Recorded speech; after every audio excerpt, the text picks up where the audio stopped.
kumba arkanta. Menteri Kena juga Sarkar Pedeng ubakmi ikatnat petroleum and natural gas Ramesh Warteli ulaong lingba ka Indra Dhanush Gas Grid Limited ka jingetre lang jong ka Indian Oil ONGC GAIL Oil India bat ka Numa Ligard Refinery kalong ban pentre kam yakini ki pipe gas hakeleng ki jala jong ka than chete lam mingi lakin thup lang ye ka Meghalaya hapo ka ni ka scheme bare ka pipe yaki pipe on penyar shadu shashilong Laban rap u Rameshwar ubalawan sa Shillong hakabayade bat kikam kijam jongka seng. Uni menteri la pentip badang shen la khot tender na kabenta santli ki block watla ya ka Meghalaya omshim la kentup Henry Shen on sa khot tender ya ka. Hakabayade bakamat jongka jingkiu dor kha ka umpnyang hakari u Rameshwar ula keno ya ka jingkiu dor jongka umpnyang hakayo jongka perthei. Kenang ban pendap ya ki jingdawa bat bentek lakam ya ka jingkiu dor ula pentip ba shen ka Sarkar kan sawat jingtip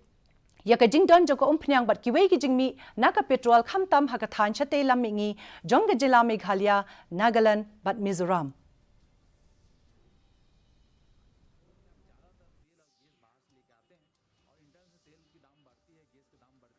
इंद्रधनुष नाम का एक कंपनी बनाया गया जिसमें गेल all India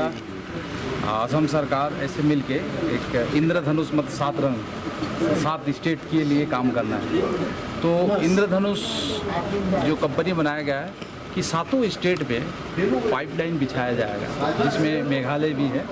हमारा शिलंग तक। मेघालय में भी कहीं कहीं तेल और गैस है बोल के अभी तक हमें पता चला है। तो हम लोग जल्द नागालैंड में हो या हमारी मेघालय में हो